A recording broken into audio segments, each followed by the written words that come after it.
Hello. I would like to talk to you about how developmental mentoring is invaluable in the AI era.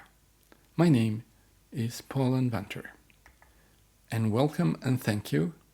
Thank you for your time and for your attention.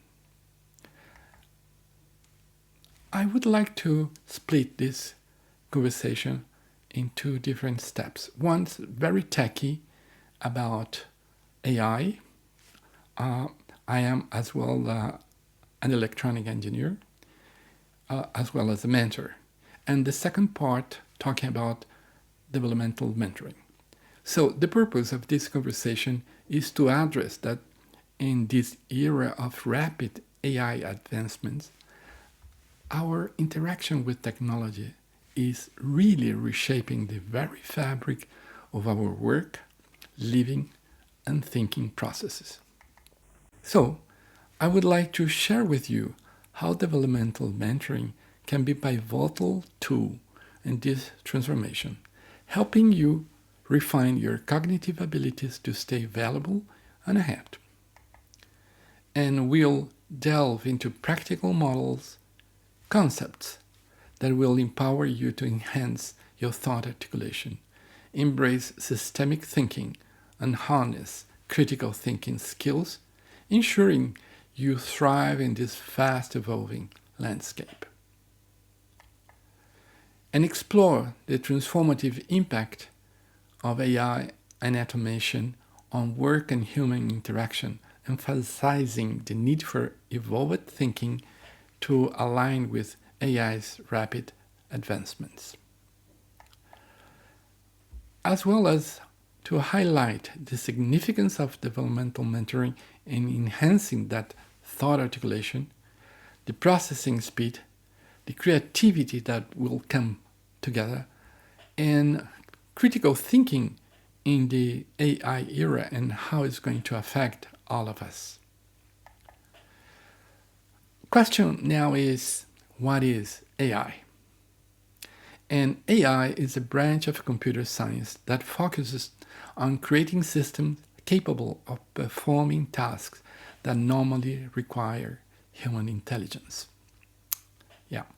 These tasks include learning, adapting, reasoning, perceiving, understanding natural language, recognizing patterns, solving problems, and making decisions.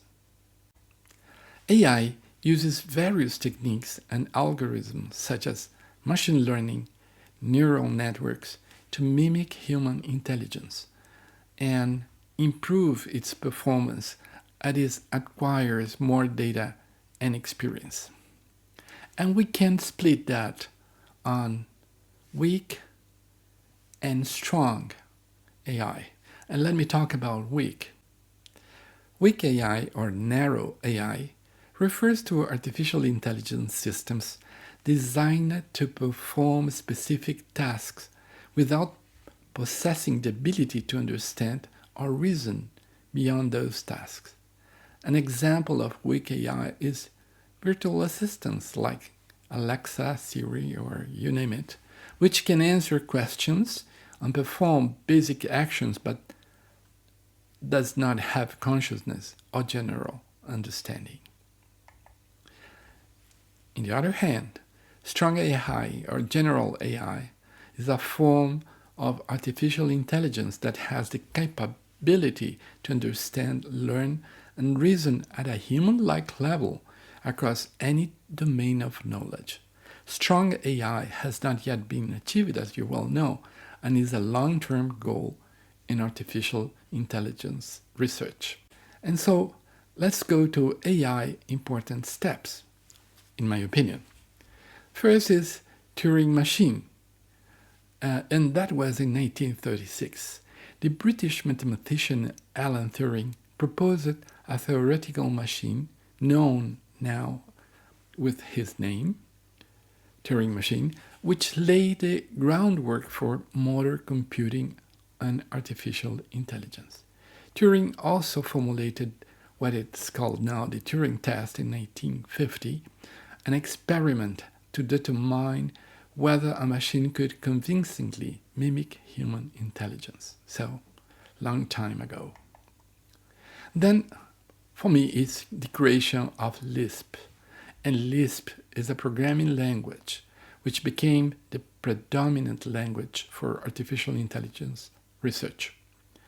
That was very important because it simplified the model that existed and became the foundation for modern neural networks.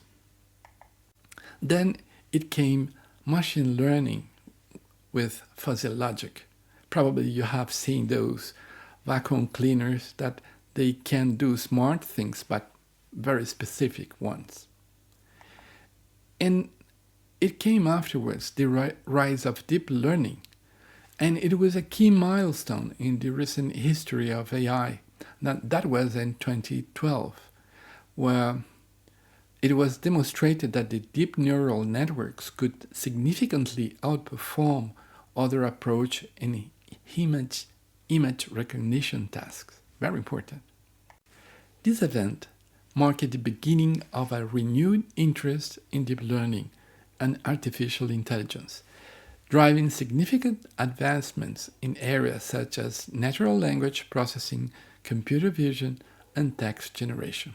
These milestones are just a few examples of numerous advances and developments that have occurred in this history of artificial intelligence.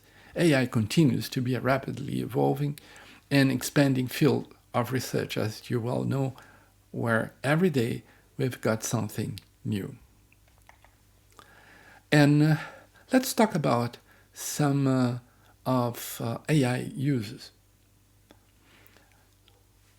You will see a lot of image recognition and natural language processing. And you can have many apps that are already doing that. They are coming into virtual assistants and improving what it was originally named chatbots. They are giving recommendation on personalization for any task specific. They are working with medical diagnosis and drug development, on genetics, process automation and robotics, data analysis and on predictions. There are plenty of examples of companies and institutions that use AI to their advantages now. And some of those advantages and benefits could, just to mention a few, is efficiency, and cost reduction, and as well improvement in decision making and accuracy, because you can process much more data that you get used to. Innovation and economic growth, facilitation of repetitive and dangerous tasks, potential to improve quality of life and solve global problems, and infinite other ideas that are coming and evolving.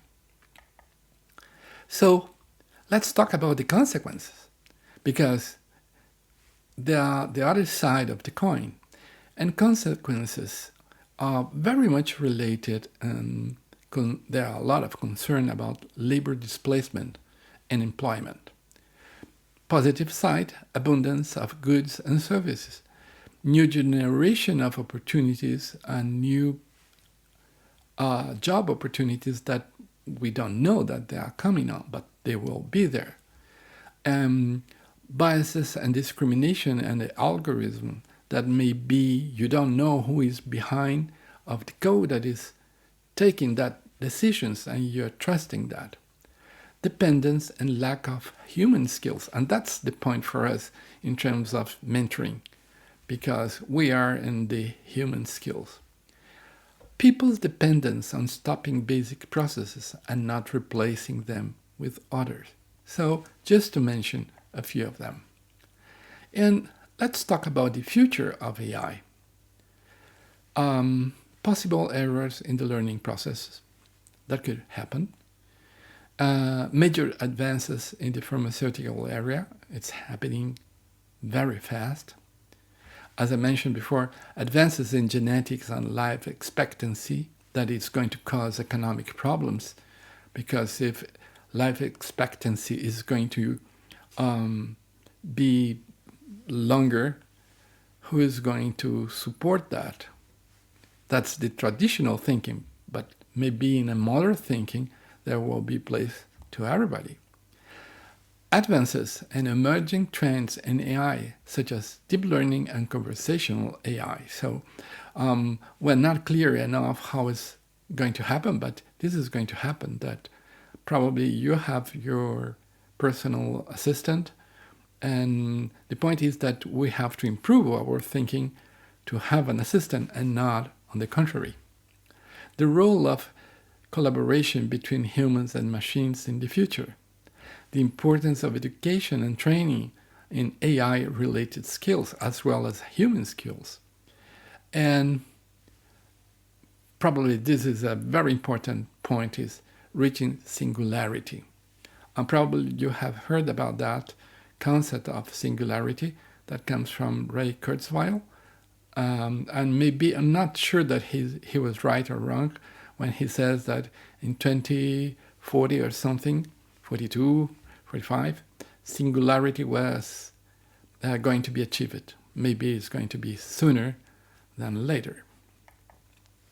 So the point is, let's come into developmental mentoring and dive about our main topic, that is natural intelligence, because we have to be above artificial intelligence and use these techniques and models in natural language models to help our society. So a very important issue that should happen is skills. You need skills, better skills, mind skills, and you have to improve and train your mind. How are you going to do that? Well, probably not just mentoring. There are several other activities that could be done to help in this scope. But developmental mentoring is very adequate in the sense that we'll put you there and we'll do a kind of intersection of what is happening with the technology and what is happening with the human mind. So, and then it comes what it was called dialectics. So, today, I will like to talk about how AI transformative power will reshape that that concept of business, and how developmental mentoring could be a good point. Because if you consider that business are going to be improved by artificial intelligence, the question is, what is human minds doing at the very same time? And developmental mentoring with dialectical thinking and critical thinking, as well as systemic thinking, should be key for interact with AI. And probably in China, and in my opinion, please, developmental mentoring has become crucial in this tech-driven era. Because the rising importance of developmental mentoring alongside technological advancement will push us to think better. We must think better and don't stay where we were, thinking that we know that the boundaries and frontiers of our thinking are there. Because something that AI is not doing sometimes is questioning those boundaries. So the current landscape in China in terms of AI, it's clear. China is a global leader that is emerging with a strong presence, and it's now. It's not the future. So its rapid ascent as a global AI innovation is a kind of a transformative hub that is being embedded in different areas of China's main products, services as well. And what's going to be needed in this concept is the support and policy-driven that should be kept steady for these AI advancements. Ensure you have this in your mind too. The challenge, it will be marvelous, because we have to take AI advancement, but at the same time, we have to take human development and give the same pace and move fast, because it's not just that AI is moving fast. We need, as humans, to move fast with our human thinking. And that's a huge task, because it's so comfortable to stay where you are. So my invitation is to use mentoring, improve your thinking skills, your articulation, how you're going to connect different variables, how you're going to increase the amount and support of your capacity in your thinking. And that is going to be a must, in the sense that the dilemma of AI's rapid growth versus the need of human-centric skills should be a complement, should be complementary. The intersection of AI and developmental mentoring in China and in the world would be very, very important. Because today, we explore how AI's transformative power reshape business globally. We are introducing AI in several companies, but we are not doing that with developmental mentoring. And particularly in China, and in my opinion, developmental mentoring should become crucial in this tech-driven era. Why? Because you cannot have just the use of AI without the same developmental thinking of a human. Otherwise, machines are going to be ruling over humans. So it's very, very important to work together and understand how this intersection is going to happen. And the current landscape in China is that a global leader emerges. China has become a rapid ascent as global AI innovation hub, and its support and policy is driven AI advancement very fast in products, services, and in society. So the challenge of integrating AI with human development, it's really there now. And how are we going to balance? Because how much AI are you going to use? How much humans are going to develop? How fast is going to be this human developmental work? We see every 2-3 months a new software revision for AI apps, but what about humans? How many software revisions humans are launching every 3-4 months? It's a question for you all.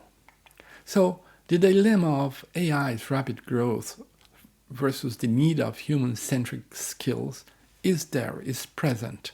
And it's good because there is an opportunity for mentors like us where you can put your thinking on the table to help organizations and groups and teams to start thinking in a different way. And the critical role of developmental mentoring would be exactly in helping how to address this balance. Let's navigate into the future. The question at hand is, how are we going to do it? Because it should be now. And how are we going to integrate AI and human developmental effectively? Two hows. So let me assume that this is possible, and the potential of developmental mentoring is exactly to be a bridge in this gap. Yes. How? Because if you start just assuming that everything that comes from AI is right, you could be replaced by a machine, you could be replaced by AI. But in the sense that you have a different thinking level, not exactly with the whole amount of data that AI is going to have, but you can think faster, connecting different variables and doing different kind of associations. Probably you are going to be the one that is using critical thinking over AI. And the path forward is going to be enhance AI and put it together. And the path forward in this time is to synthesizing AI with human potential through mentoring. So let's think about that. Let's think about what there is and what there is not, because this is what we do best with developmental mentoring. Talk about the absence, talk about different rules, talk about changing frames, talk about designing AI in our mentoring programs and putting what is needed, what is not needed, because both are going to be part of the same. It's like art. You see, when you have a painting, you don't have just colors, you have white spaces. It's like when you have music, you don't just have sounds, you have silence. So the existence and the absence should be merged and connected in a cognitive as well as an emotional. So the integration of our body thinking and way of dealing should be very, very systemic. Our path forward will involve creating mentoring programs, probably, that are based on AI, just to reach more people, preparing for a collaborative future between humans and AI. But remember, we are dealing with those programs, so you have to think very well, to ask very good questions, and to establish the right context to produce the correct process, changing what is going to be the relations about the variables to produce transformations. So the benefits of mentoring and AI to Chinese companies could be very impressive as well for other parts of the world. That is kind of a benefit of competition and collaboration about AI and in order to make a better society. And probably in China as well, as a unique blend of competition is there, and collaboration will foster a rich mentorship environment, driving forward innovation. And the mentorship culture will foster innovation, sure, within this ecosystem. I think there will be needed national guidelines and laws for ethical AI, in the sense to recognize when something has been done by a human and something is going to be done by artificial intelligence software, or by both, like nowadays. So probably your country is already doing that on ethical concerns through national guidelines, and we should be structuring our mentorship on companies based on that kind of ethical thinking, emphasizing considerations and data security as well, because they are all of kind of data that is no longer ours. It's part of AI need to continue evolving. Something that could be interesting for public services is about projects and opportunities for AI applications. And there is a unique opportunity with mentorship, providing valuable insights into navigating these innovations. So I see mentoring in a lot of spaces now. So let's see AI as an opportunity more than as a threat. And addressing dialectical tension in mentoring, so questioning, doing some hard questions,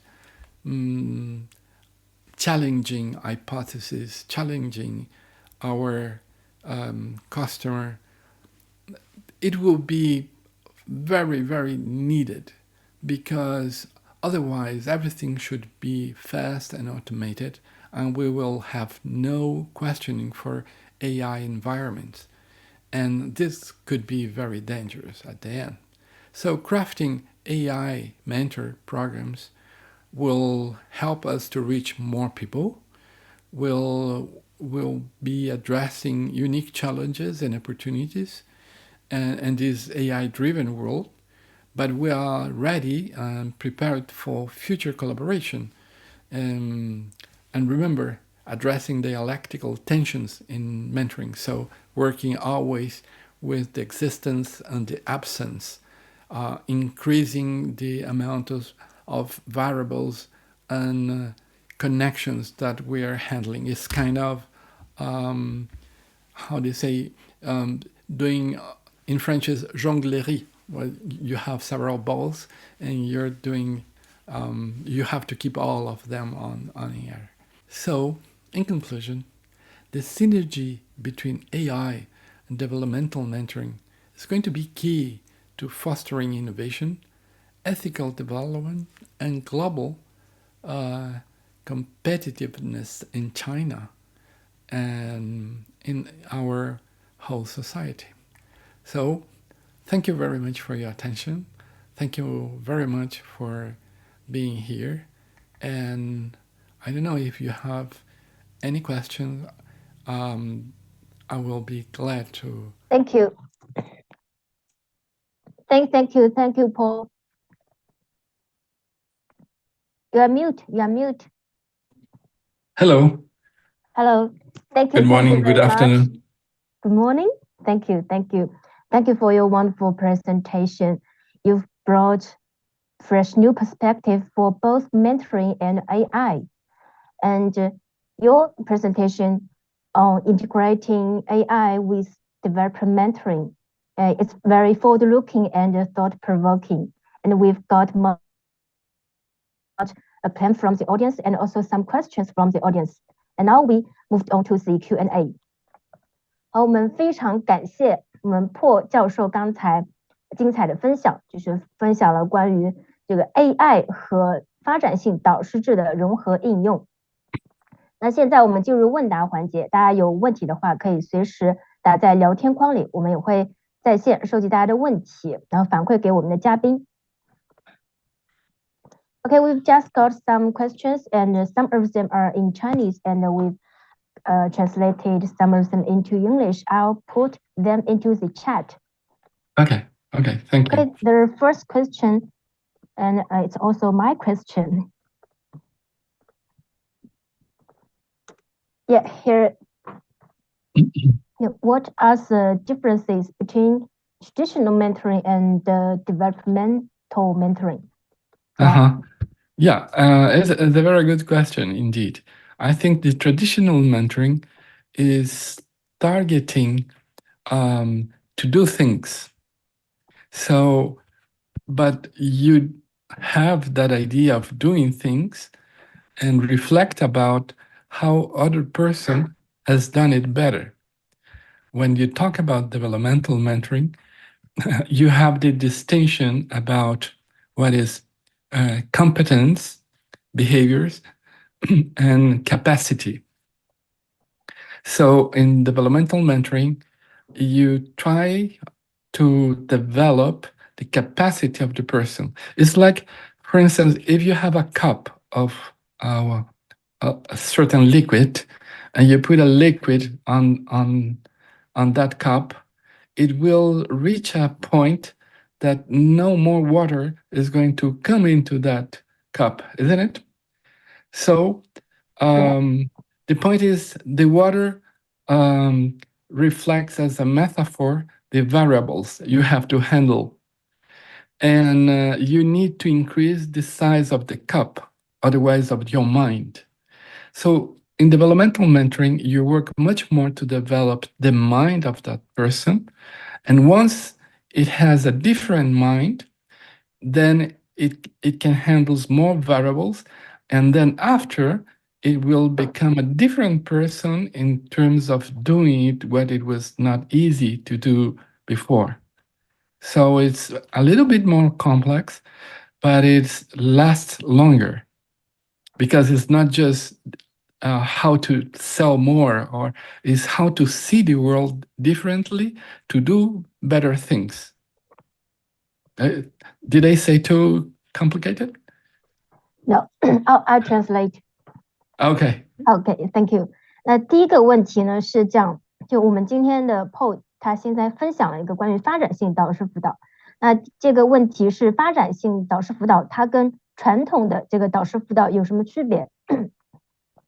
那我们传统的这个导师辅导呢，可能更聚焦于这个事情的完成上面，就是他比较关注于我们就是如何可能能将这件事情做得更好，去在这个基础上进行反思。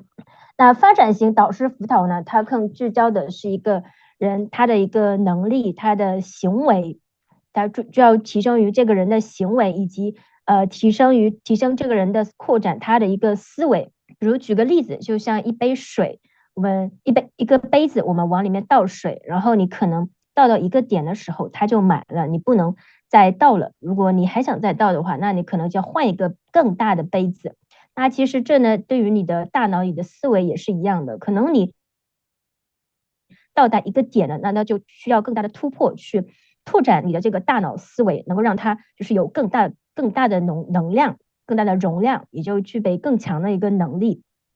那就像这个发展性导师辅导，它就强调的一个是更加能够去提升我们的一个思维能力，可能包括我们的批判性思维能力等等。那做到这一点，是比较难，就相对于传统的导师辅导，它相对应的它也需要一个可能更长时间的一个周期。Yeah. Oh, I didn't get it. Yeah, I think that's all for the answer for the first question. Okay. Yeah. Thank you. 那刚刚第一个问题是这样，我们现在来看第二个问题。Okay, the second question, I'll put it here. The second question is, can you provide examples of successfully integrating developmental mentoring with AI in companies? 那我们第二个问题呢是，就是请 Paul 教授举一些实际的例子，就是关于企业能够成功的将这个发展型导师是跟 AI 相结合的例子。Question was about a successful case about integrating developmental mentoring and AI in companies. Yeah. Well, as a matter of fact, as probably you all know, artificial intelligence is just coming. So we are doing our first works on that on a big company. We haven't seen yet the end results, but it looks good in the sense that part of the thinking it is attached to use artificial intelligence as part of your brain. It's not like that you're going to use it for to get data, but to think together with you. As developmental mentoring is working a lot on what is identity level, it can help and work together with artificial intelligence, because artificial intelligence is not good for terms of dialectics, in terms of that most of decisions that are taken by humans are connected to emotions. For instance, if you're going to decide if you want to have some tea or coffee, you need to connect with some pleasure in terms of what you like best or what is the best choice. So it is connected to something that is not just rational. So connecting that blend of emotion to that cognitive and rational is giving these executives the possibility of blending decisions. So you can have a more accurate decision making, but at the end, you will have to use your emotions for now. We don't know what is going to happen with singularity.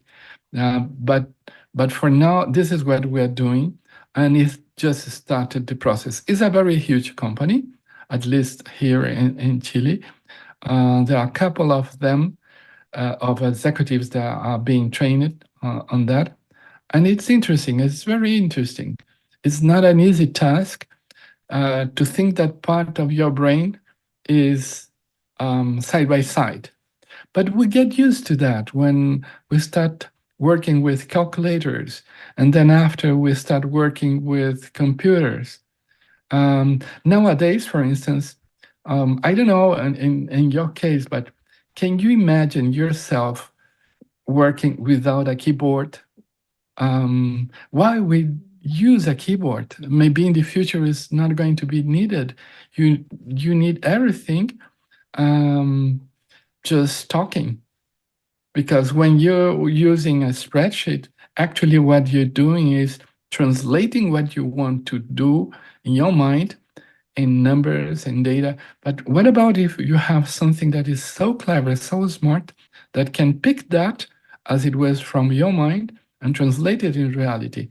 But then how are you going to use that?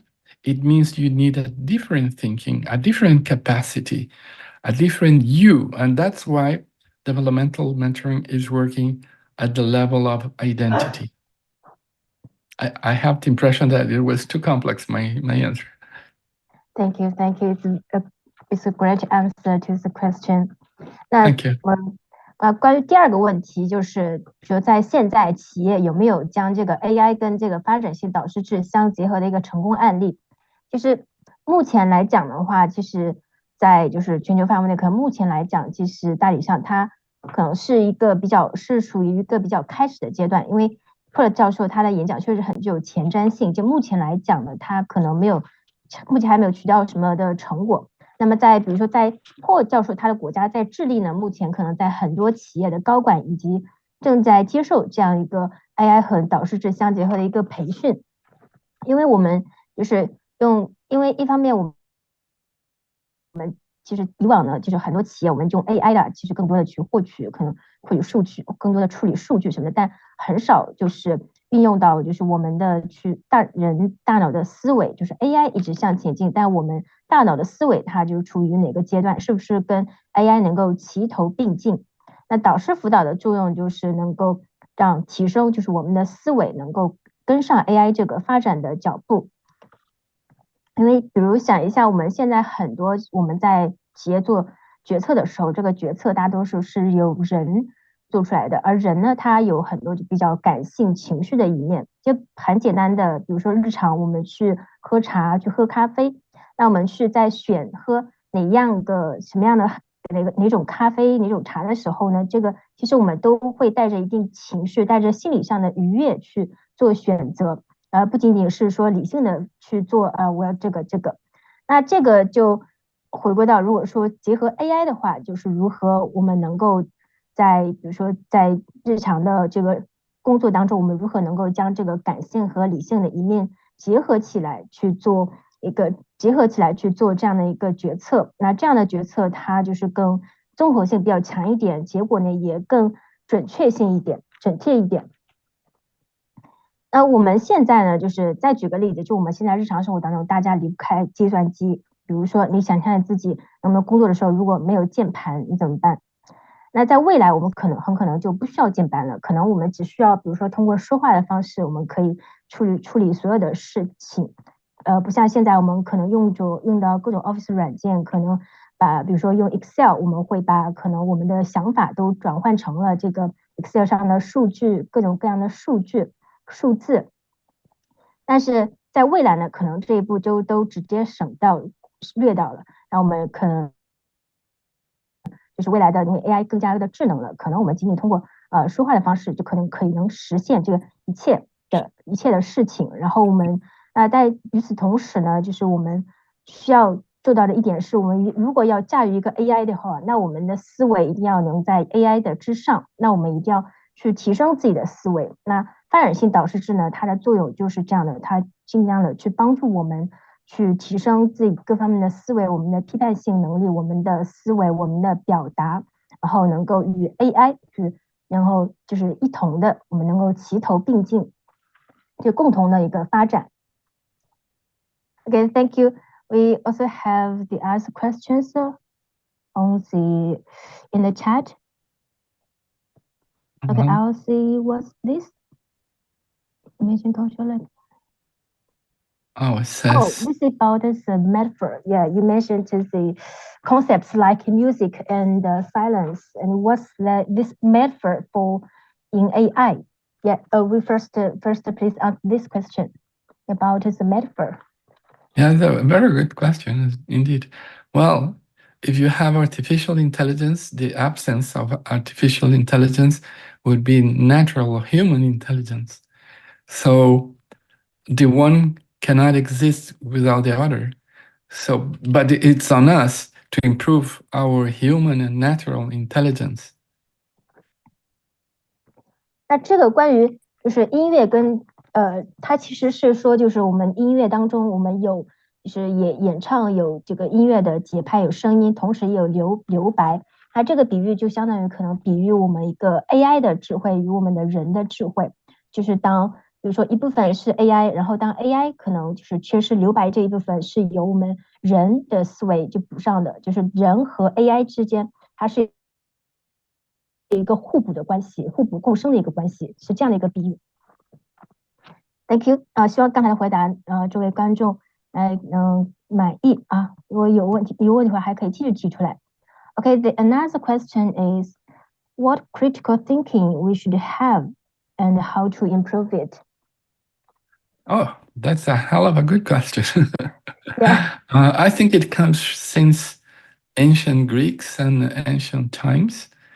I admire very much a lot of philosophers. I have had myself philosophy classes, couple of years, and I admire very much the Eastern thinking. So I think you have a natural critical thinking because a way of improving is to work with trying to push the boundaries that we are building up for our own. Sometimes we believe that we cannot do something. Then if you move a little bit and you take a different angle, then you find out that it's possible. But maybe in the first case, you just see the struggle. So I think, in my opinion, a way of improving thinking is like a child that you have just to have curiosity and not put your judgmental ideas up front and see what's going to happen, and then after to continue developing curiosity on that, just learning putting yourself outside of yourself, that is not easy, but in the sense that you are part of this stream of developmental chain of human beings, and you are moving together in a collective way, but egoless. So it's a permanent task to see yourself more as an instrument that just someone that is complete, is like a permanent evolving learning and process. Thank you。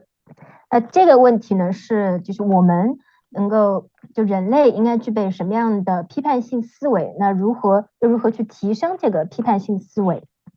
我们破教授呢，他是一位哲学爱好者，特别是古希腊哲学，然后他自己也教授了这个多年的有这个教授的教课的相关经验。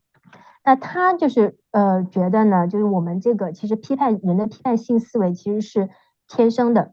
但是我们人在成长过程当中，往往会为自己去设定一个边界，认为自己的可能大脑思维的边界可能就是这么大，自己可能并没有意识到，其实我们知道的远比我们知道的远比我们以为我们知道的其实要多得多。比如说如果你可能有时候你也会体会到，面对一些问题的时候，你突然去换了一个视角，然后你让自己呢就看到了更多的可能性。那这个时候你的思维边界呢，其实是一下子是拓宽的。其实那要提升自己的这个批判性思维呢，其实是比较难的。一开始你可能会觉得非常的难。那破教授他的建议呢是，让我们自己思考的时候，能够让自己回归到孩童时期的一个状态，因为小孩子他一个最大的特点就是充满了好奇心。那我们要让自己回归最本真的状态，去对一切都保有一个好奇心，那去有一个开放的心态去看，我们面前的问题事情，可能是不是可以有一个新的视角，可能一个新的一个状态。然后呢，不断的保持这个学习的心态，要尽量的去跳出自己的舒适区。因为在我们可能人成长过程当中，有时候可能渐渐的会丢失掉一些自我，你同时呢也是要能尽可能的去保持一个自我的状态，去能够比如说能够以一个比如说客观的角度，然后去能够审视自己的这个思考。Thank you. And let's see the next question. For example, how do we know if the AI is true? It's like AI and human intelligent.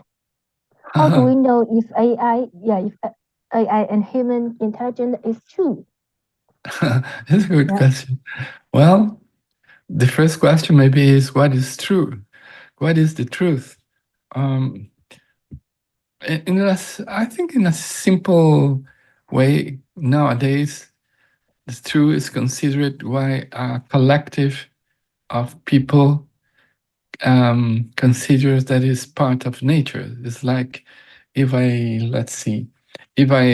have this and I call calculator, and everyone here, or this is, a pen, and all of us, we say that this is a pen, and we will believe that this is true.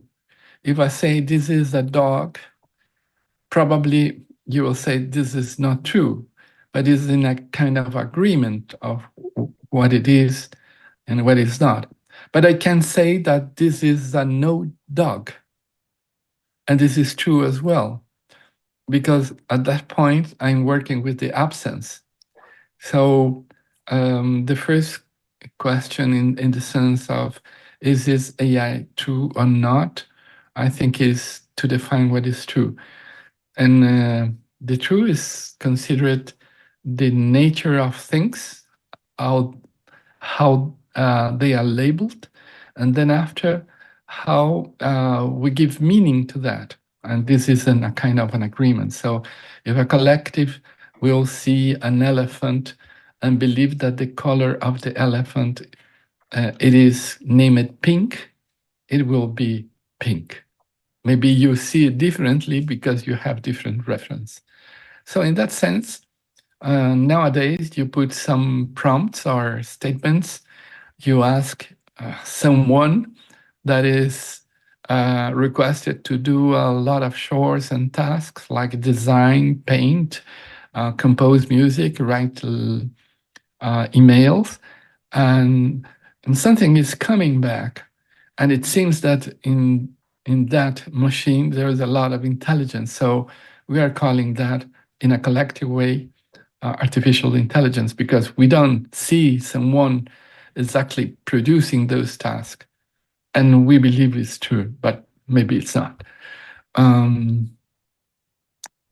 didn't get what I see like AI and human intelligence. I didn't get what exactly the question meant with that. It maybe, yeah, and this the audience also say like ChatGPT can give long answers and we don't even check them. Oh yeah, okay, I got it. Yeah. Well, many times like human beings, because if you go to a human and you ask a lot of different tasks, he will get a lot of wrong answers as well. And I think the difference is the speed of learning, that ChatGPT is quite faster than our own learning. I have 2 grandchildren, and they are very fast to learn, but that curve of learning, it seems that it comes slower as soon as they become older. And the evolution of this model, that is large language models, is becoming increasingly fast. I used to be an electronic engineer, and I was devoted to information architecture. So then after I came into human development, but I love very much technology. So I think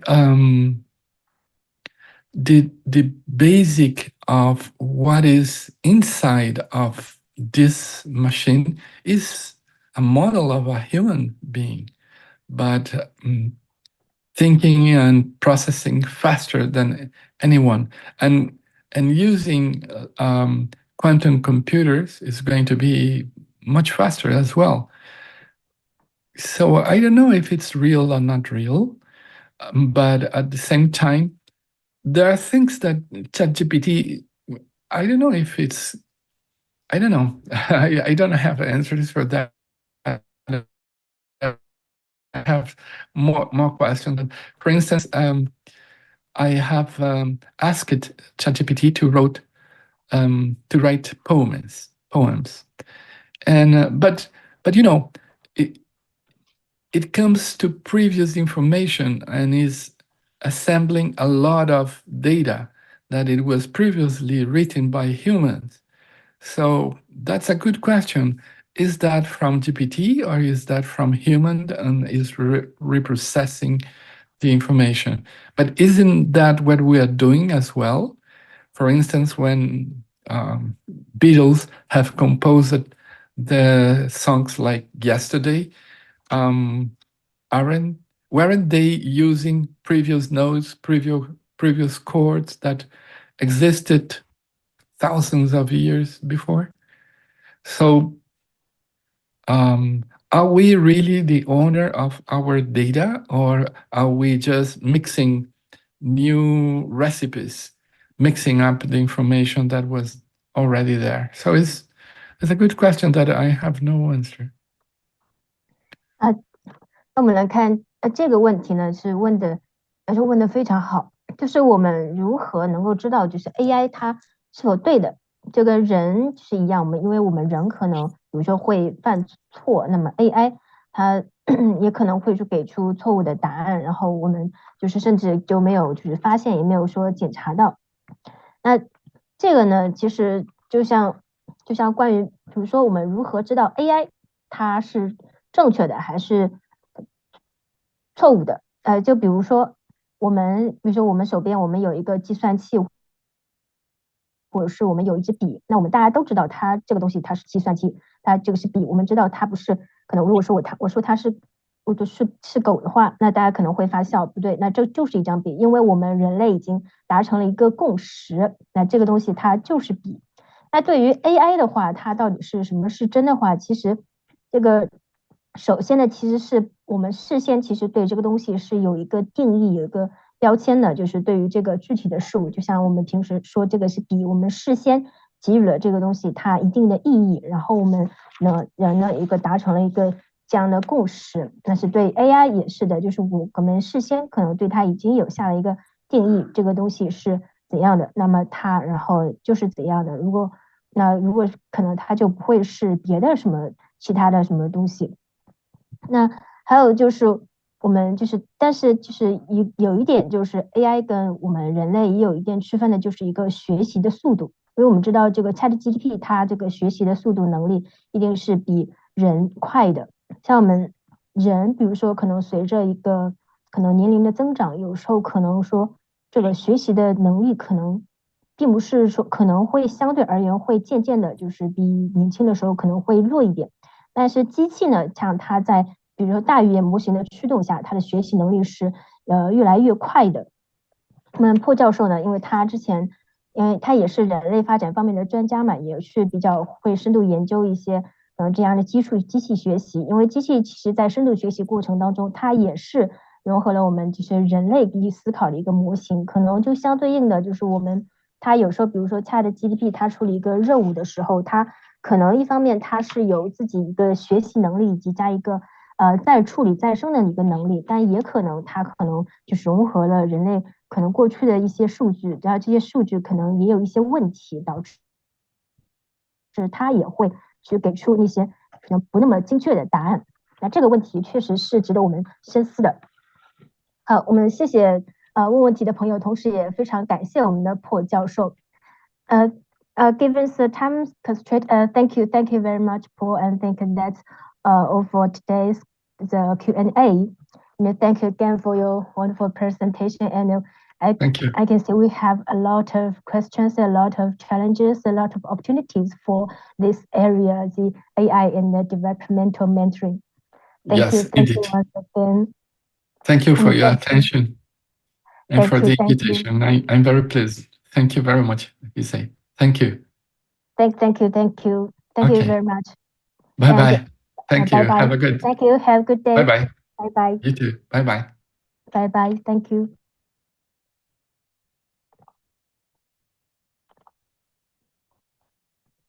我们非常感谢我们破教授刚才针对于 AI 和导师辅导这两个话题的讲解，以及刚才非常精彩的问答。那我们今天我们就是后面呢，我们也会就把本期讲座的回放以及我们相关的内容回顾，然后发布在我们的平台，大家可以点击右上方关注我们，然后进一步获取相关的这个学习这个视频的资料。如果大家针对于这个话题还有其他的就是问题，大家可以把这些问题，然后可以私信给我们，然后也会把一些问题反馈到我们的嘉宾。在这里我们也做一下这个下期的直播预告。下期直播预告是关于导师教练的一个道德决策问题，就是如何洞察与化解我们导师和教练可能面临的道德困境。那我们的这次的演讲嘉宾是来自匈牙利的 Judith 女士，那她是 ICF 认证的高管教练，同时也是这个导师教练职业道德方面的专家，也同时是 ICF 匈牙利峰会以前的会长。那本次讲座是在4月10号下周的7点到8点。如果大家感兴趣的话，也希望大家能够关注我们，然后实时关注我们的动态。我们也期待大家参与我们的本期讲座。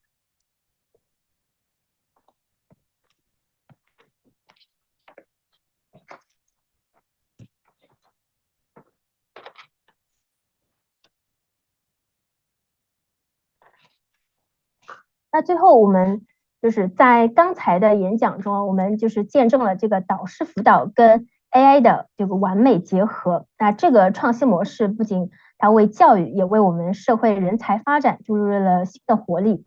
那在我们当前这个时代，我们每个人都怀揣着一个成长的渴望，这样的梦想。而在我们成长道路上，如果有导师的指引的话，无疑是能够让我们在这条路上少走弯路，更快的达成目标。那作为职场人士，特别是那些经验丰富的资深人士，如果转型成为他人的导师，那不仅意味着可以将自己宝贵的经验和知识传承给下一代，而更是一个自我提升、实现价值最大化的过程。那成为专业的导师，那就是一次让我们人生飞上新台阶的绝佳机会。我们 EMCC 就是欧洲导师与教练协会的一个国际认证导师培训课程，可以帮助我们去实现这样的职业转型。那我们这个 EMCC 国际导师认证课程呢，是首次将这个欧洲先进的导师辅导技术引入中国，也是首次为我们中国市场带来专业的导师认证，让我们有机会接触到这个最前沿的导师教育理念和方法。那如何申请到这个 EMCC 导师的资格认证？那这个我们需要参加培训，完成一个13天的课程，然后原则上需要在3个月内完成学习。同时在学习结束以后，我们需要通过一个笔试，然后加一个40分钟的实战。那在这个期间呢，我们需要完成至少4个小时的督导服务，那同时也要去完成80个小时的这个导师服务实践。那我们的这个 EMCC 导师认证培训课程，那主要适用对象呢是那些首先你至少得拥有一个国家认可的本科或以上的学历，同时呢你的年龄大概需要在40岁以上，并且担任过企业组织的中高管。那如果有特殊情况的话，我们也需要经过我们的一个审核。那同时我们的课程也适用于希望转型的这些企事业单位的离退任的高管，我们的企业家、人力资源总监、高级管理者以及管理培训师、企业培训师等等。我们也欢迎各行各业的其他的资深人士，同时也包括我们是希望能够和孩子有效沟通的家长，我们让家长就是学习如何成为孩子的引入人，成为孩子真正的这个第一任导师。那我们在我们的往期课程当中因为这是我们第11次开班了，在我们以往的学员当中呢，就是有世界500强中国区的 CEO， 有上市公司的董事长，有央企的董事长，也包括大学教授等等。他们中的有一些人呢，就是已经参加了我们的课程，并且通过了这个 EMCC 导师的认证，拿到了成为我们的中国的第一批职业导师。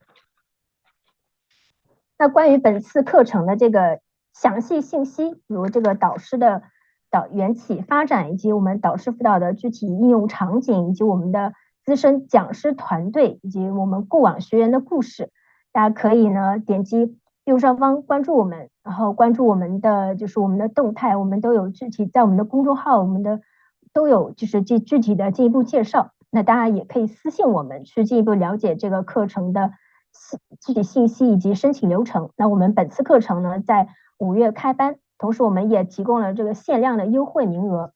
那也就是这个优惠呢是先到先得，欢迎大家向我们去进一步咨询。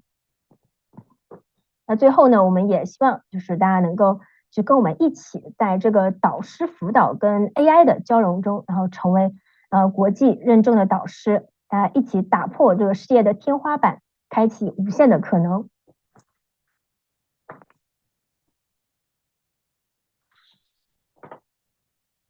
那具体大家就可以点击右上方的关注，那我们会实时的跟进我们的这个课程动态。